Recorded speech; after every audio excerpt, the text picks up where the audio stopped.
Welcome back to Reynolds Runabouts, everybody. This is Jeffrey Reynolds, and in this episode, I'm going to show you how I repaired the original. I guess some of it is rub rail, shear rail. Some of it is part of the deck. So it's pieces of mahogany, original. Some of which are missing, some of which are horribly damaged, but many of them are salvageable enough to either make patterns or to graft on graving pieces that will allow me to refasten it and then fair it and then fill it. These edges are getting black or a dark color. It goes right up to the deck here. That's then going to either be natural or stained, depending on the owner's choice. But this allows me to not only fix it with epoxy, fair it with epoxy filler, but also then fair it and then paint it. So it's going to give me a lot of leeway when it comes to making this look really smooth. It might not have been done that way originally. It might have been glued, but I'm assuming the guy must have faired it, with the builder, faired it so it was a smooth transition from hull up to the deck edge. And then, yeah, it turned out, it was black originally, so we're still kind of messing with that. So what I'm going to do is show you how I took these original pieces.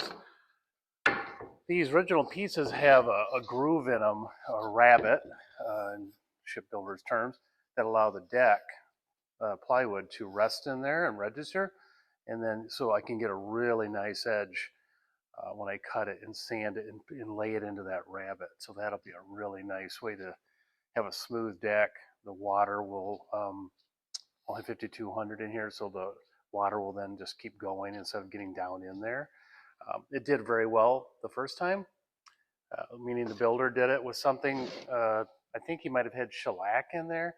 It's something in there that kept the water moving off the deck. So I'll continue that with 5200 because there's going to be a gap there, and then it's going to be probably more than likely stained, but the mahogany color will blend in really well.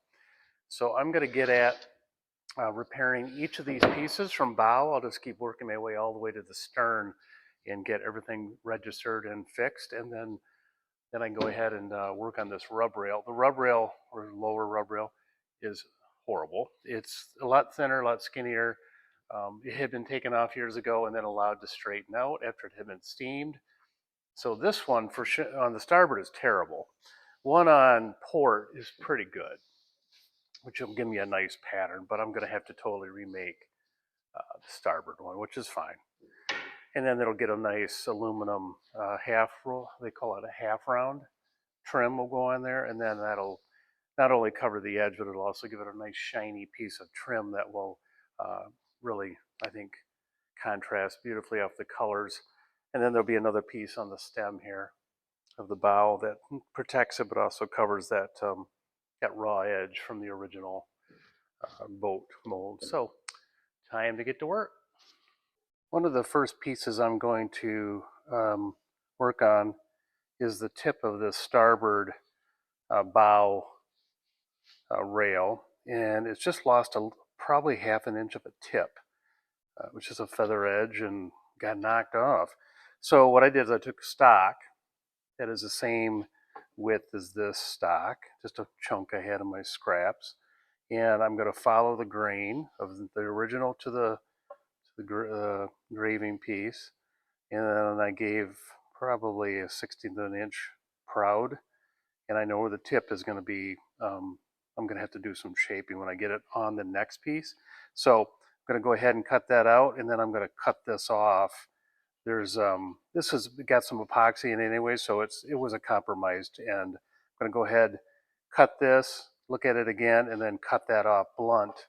And I'm just going to do a simple butt joint with a lot of epoxy in there, and then I'll fair it off.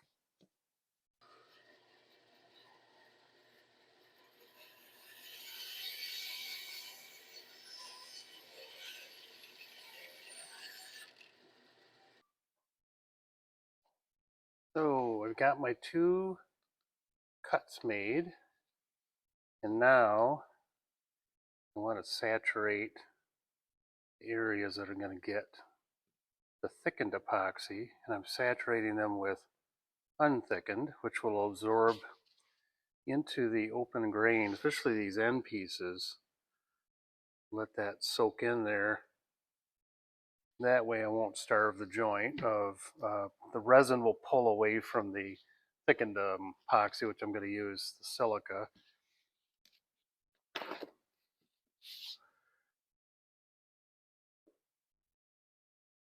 Looks like this one's been sealed with Smith's CPS, so it's pretty good.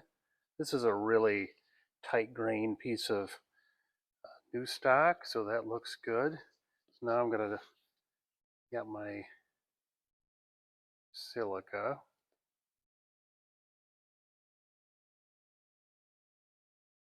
And this will thicken that up to the point where I can I have a paste that won't, well, it won't sag is what the silica, oh, this is fiber. I'm sorry, I'm using milled fibers, which in this case might even be a better solution because it's got some more strength than the silica. So I'm going to go ahead and put a little bit of that on my both joints. I'm going to look for a really good squeeze out. Really thicken that up. I've done the milled fibers in other joints on the boat and in the past too. Gives you just a little bit more elongation of the joint. Just not, something to keep the filler from, or to keep the resin from sagging. It really is adding fibers to the joint. So I've got that gooped up really nice. And I'm simply just going to put them together. And like I said, I'm following the grain, a little overhang, about a 1/16. Not too much pressure. They're on a piece of plastic, which will release. And I'll just let that sit. And then I'll come in with a rasp and sander and get that smooth. And I'll run that point out based on the next piece and make sure that we have a really tight fit. So repair number 1 done. Worked my way over to the other side, the port side of the boat now, and I'm looking at this is around the bow. Looks great on the surface. I see a graving piece went in before, but I flip it over and there's at least an inch of rot on the bottom side, and that would have been, sitting on the deck, probably where the water got trapped. So what I'm going to do is just simply make a straight cut, and I'll put a graving piece in there, and then I'll shape that with a sander, and that one will be ready to go, and I'll just keep working my way towards the stern of the boat.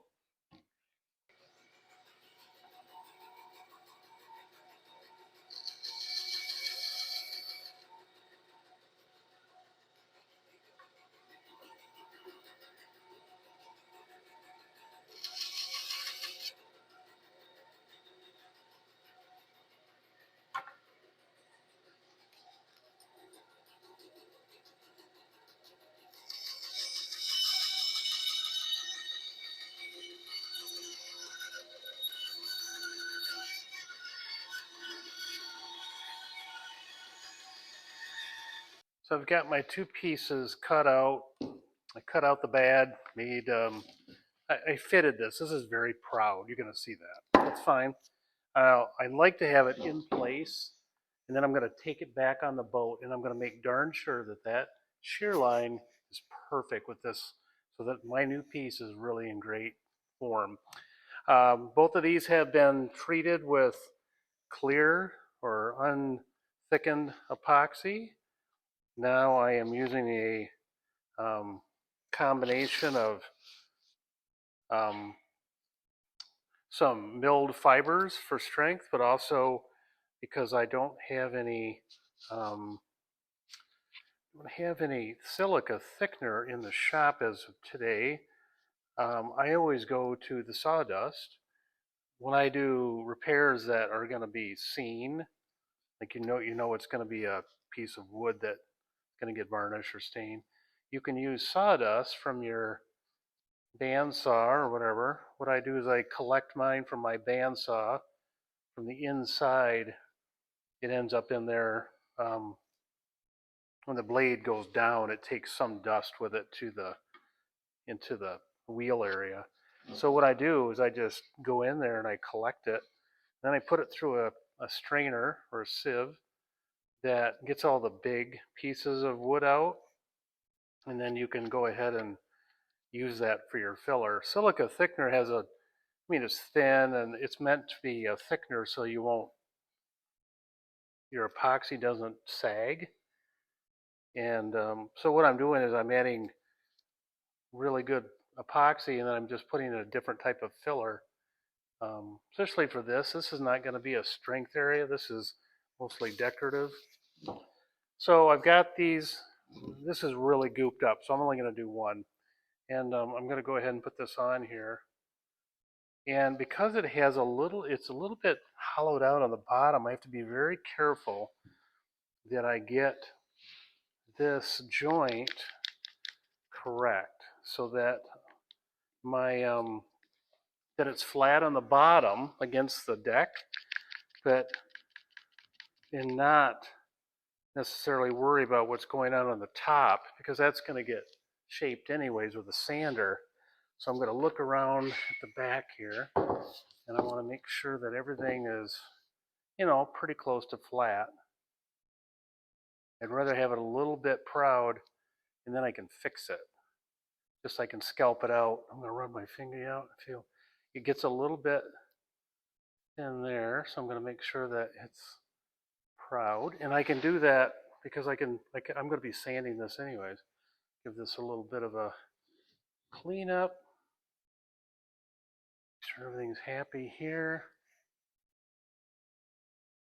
Yes. And then I can put this down now and know that it's going to end up where I want it because it's not going to be on a flat surface. And I'm going to probably put a shim under that just to make sure nothing goes awry.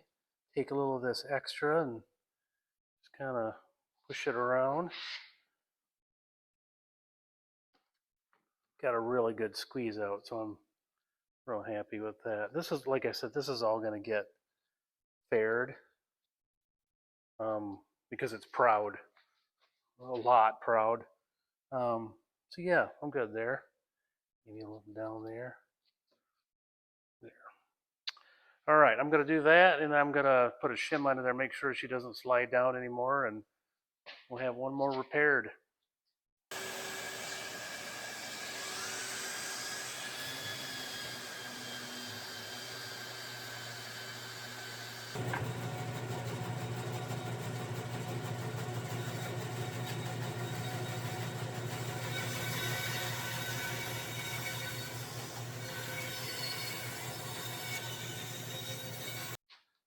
I'm working on the uh, rail around the top of the shear of the boat. It's on the deck technically, and then there's a dadoed groove that the plywood deck fits into, giving it a really nice base, but also helping fill that seam.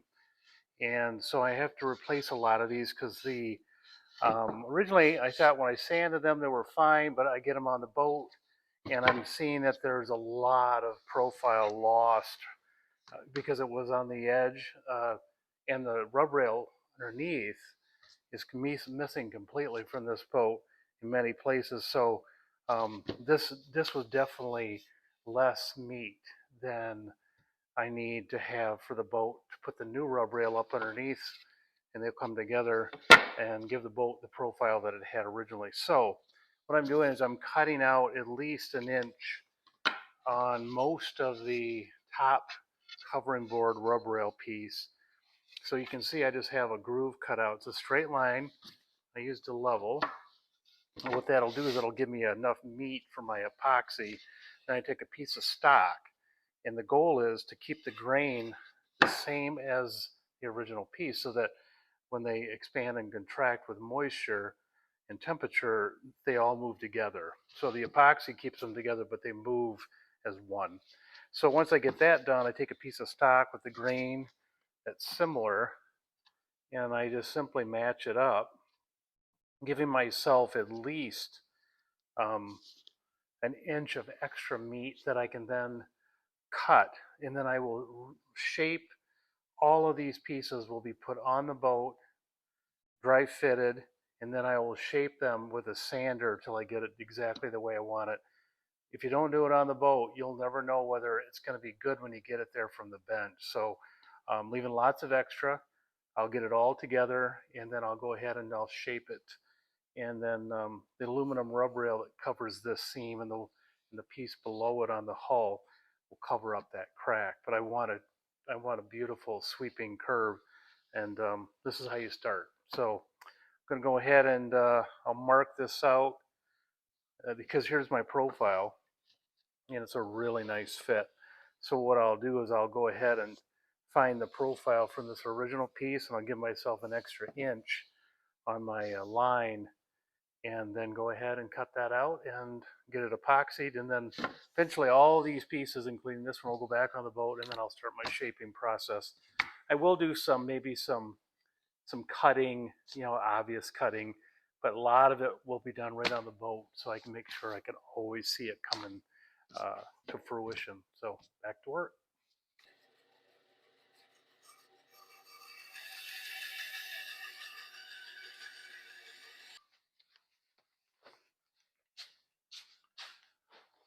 With the graving piece cut out and my epoxy stirred, I put together a couple pumps. What I need to do first, obviously, is wet out each surface of the wood. What this does, it avoids the wood from both surfaces is dry. And what I want to do is make sure that the epoxy that I put on with the thickening agent does not lose all of its epoxy and leave just the thickening agent behind, which will result in what's called a dry joint. I don't want to do that. So what you do is you do this. You pre-wet the surface, both surfaces, and keep an eye on it, and you're looking for dry spots where it goes dull. So I'm going to set this up on end, let that soak in. Take my clamp here, give it a surf. Well, how about we do it this way? There. Well, there we go. So that is soaking in, and then I will also do my engraving piece. Be sure I double check my. Yep, that's my wet surface. When these pieces are cut so rough, it's hard to remember what goes what, what goes where. Of course, I could label it. Pretty obvious if you just take some time and fit it. So I'm working on this new piece. What I have is a bunch of overstock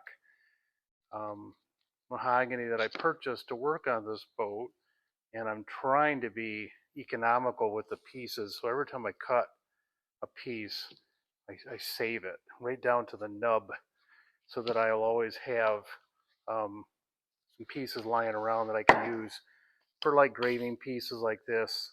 And because it's so expensive, you don't want to waste it. So I keep little pieces like this for little graving pieces as the need arises. You might not need it on this boat, but keeping it around in a box is not that big of an expense with your storage. Make sure the ends are done too.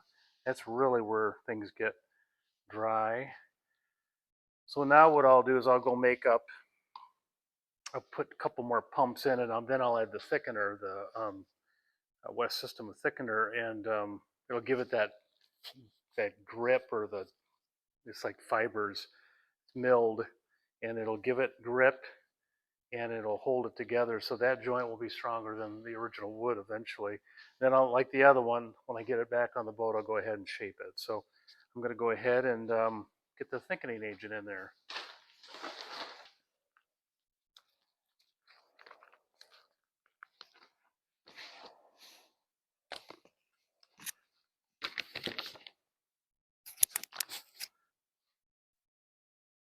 This is a reminder when I wear my mask, when I'm working with the silica filler. It's very airborne. You don't want that in your lungs. Um, so I always wear my mask until it's to the peanut butter stage, like that. You want it to stick and to flow a little bit, but not flow. I mean, you need to push it to make it flow. Don't let it flow on its own. And I usually do one surface. I know that I've got lots of good neat or unthickened epoxy already in there, so that is good. And if I put a good layer on one surface and my joint is relatively tight, I'm confident that I'll have a good bond. So when I do a bond, I don't want to over squeeze it with the clamps. The epoxy works best when you leave some material in the joint, unlike some glues like Titebond.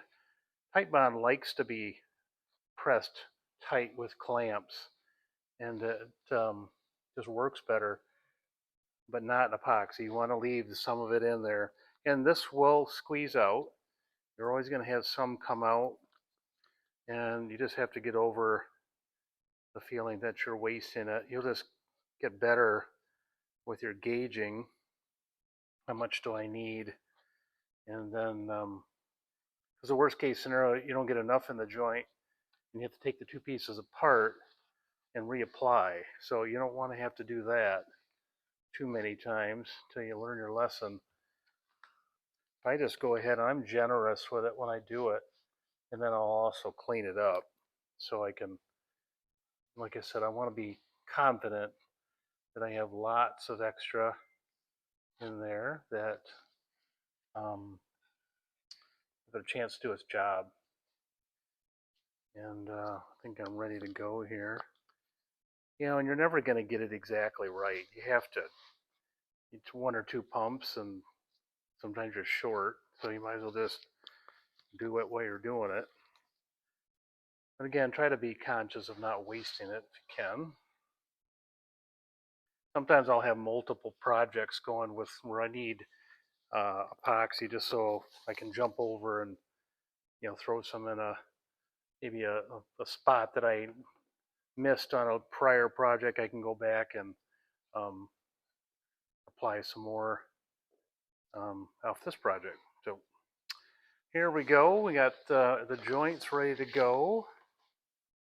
Get everything ready here. I have a flat surface that these will sit on. The bottom of this piece is flat on top of the inner clamp. So I know I'm good there. I'm just going to get my clamps out now. Some of these Irwin clamps have seen hard service, and there's some epoxy on this black rail, but they come out pretty good with you run a chisel down through there, and you can also put a piece of plastic like this, just cut it. But these rarely do they stick to my work. So I got a flat surface for the original, the graving piece. I've got good squeeze out, not too much clamp. Now I'm going to go ahead and take my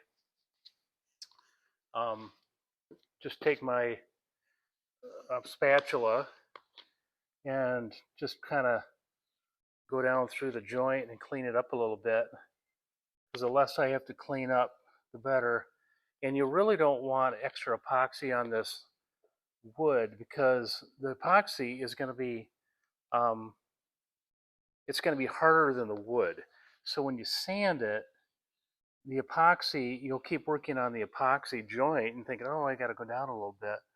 Well, you're going into the wood in most cases, and it sands faster because it's softer. So it's always good to get as much as you can. It's just less sanding if you're planing it. It doesn't ruin the knives on your planer. And with me, it's just more sanding. So why not just get rid of it? But I also want to make sure that these joints, especially the ends, are nice. And I'll look down here, and if I see any gaps, like my air bubble pop through, I'm going to want to just spread this out, just flat and pull, and then we're ready to go. So that one is done.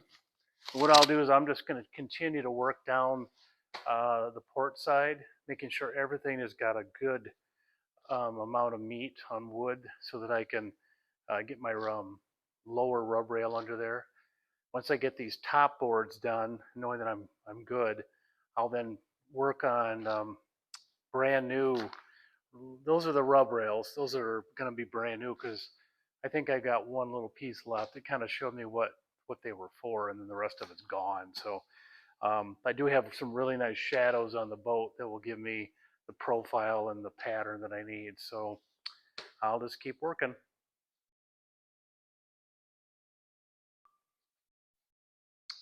So I have the graving pieces in place, and then I put it back on the boat so that I can see under here.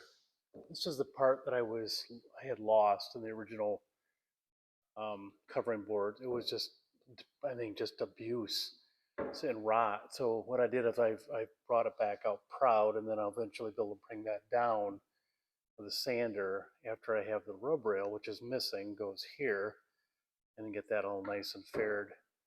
You can see how much is missing right here. Just, it's gone. That has to be out at least an inch to get my rub rail. So what I've done is I've got one graving piece there, and here's the second piece that I did. That is ready to go. Thankfully, the rest of that is fine. This, unfortunately, needs a lot of work. So I'm going to leave this graving piece in place, put another one here, and then I'll have a third one here, and this will be done. And we'll have that done. Thankfully, the other side is quite good, and I'm happy that I won't have to do as much work. So I'm going to get that new graving piece cut out, cut out the old wood, put in the new graving, and keep moving.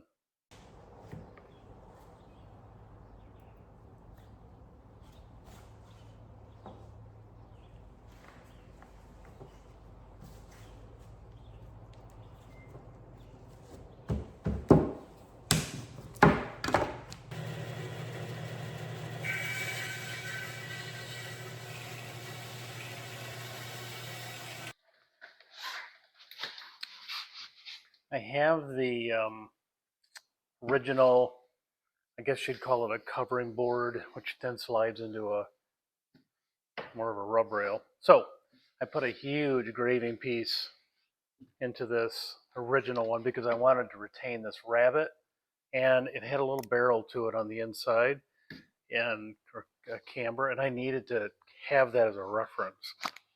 So I went ahead and put that on there straight, and then faired it in from underneath to, there's a little bit of camber from this Carlin and then these side frames onto the beam shelf. So I just made a little bit of, I just took my small sander, the belt sander, and I just put the nose of it, which is a barrel, and I just kind of gouged that out so it kind of replicated the camber on the inside, and got that to sit flat, which essentially it is. It has a little twist down back here, and I was able to get that with some clamps. And I'll use 5200 on this just because there's so much, I believe, strength from this covering board, and the rub rail underneath I might put on with dolphinite so you can pull it off if something got wrecked. But if something ever got wrecked up here, it's going to be painted. So if I was to do the repair, I would just go in there and cut that dent. If there was a huge dent, I would take that out. And you can get 5200 out with an oscillating smooth blade. It works. So I'm going to do 5200 probably on both. I just think it will be a lot stronger. I think that it'll also, these seams will be tighter. And I want, because these are going to be painted, I don't want to have to deal with unsightly seams. I might even put epoxy fairing compound in not only the fastener holes but in these butt joints, just because I know it won't it won't move and then the paint will crack. So it'll probably go in with 5200 and then I'll fair it out with total fair fairing compound. So now you can see I've got a lip on here, and I left that proud so that, like everything else I've already done, and I'll show that to you, I fair this in on the boat. So here's my rub rail underneath. I did that as a reference so I know how to get that down. I believe I'm going to move this up a tiny bit to take up the gap. It was hard to get it perfect without this being built. Now that I have it built, I can shove it back up under there a little bit tighter, make new fastener holes, which is not a big deal, and just tighten that up. I'll see what it looks like. So I'm going to go ahead and start out with my power plane and get just the rough shape. And then I use my handheld belt sander to get even better shape. And then I finish it off, or will finish off everything with a soft foam and the 80 grit, just so I have a perfect, just beautiful roll on that whole rub rail and covering board. But that's going to be last. I'm going to get down to the meat of this first, and then I have to go over to the starboard side and do the same thing because it was just as bad. So at least I have an idea how to do it, and should go a lot faster. So back to work. I took the other covering board from the port side and I laid it out on an inch and 3/4, 2 inch stock, inch and a half stock, and it wasn't going to be tall enough for the roll. So what I did is I took there was a piece I cut out of here. I just simply laminated it to the bottom because up here I need a lot of depth on the back side to give me the flat surface feel that I want. And then I'll fasten it in now, and I will hit this with the planer first and then with the sander, and then I have the rub rail under here done, so I'll be able to make that shape, seeing all of the curve in place. I'll just shape it right on the boat and have this one done, and then I'll go back and I'll cut the rabbet in. The rabbet is a 7/8, and I will take the line from the deck on this side and the other side and try to figure out where that rabbet should be. And I'll just take my oscillating tool and use it like a power chisel to go in and cut that line. You could use a router too. I'll see, I've got a lot of bevel on the back side here, and the router might not work, but I could try that. And then I'll have my rabbet in there for the plywood. So when the plywood goes on, it goes into the rabbet, and you have this seamless, smooth surface from plywood to the covering board and then onto the rub rail. So I'm gonna get the fasteners in this and then sink them nice and deep so that they don't get hit by the power planer, and then just start shaping this. So that's gonna wrap up this episode. Next episode, we're gonna be working on the rub rails. I have to laminate them. I tried a steam bend example. It's too thick, and I can't get them to steam and bend at the same time. So I'm gonna rip them down and laminate them, and then put them on a jig, and that will be here. And then I'll back out the rub rails so they fit, and then I'll fair them in place like I did with the covering board. So thank you for tuning in. Hit the subscribe button if you haven't already done so to receive alerts. At this point in the season, for me, it's the first Wednesday of the month. And if you're enjoying the videos or have seen a few of the videos and enjoyed them, please hit the like button. It's always nice to receive positive feedback. And I will see you next time. Thank you.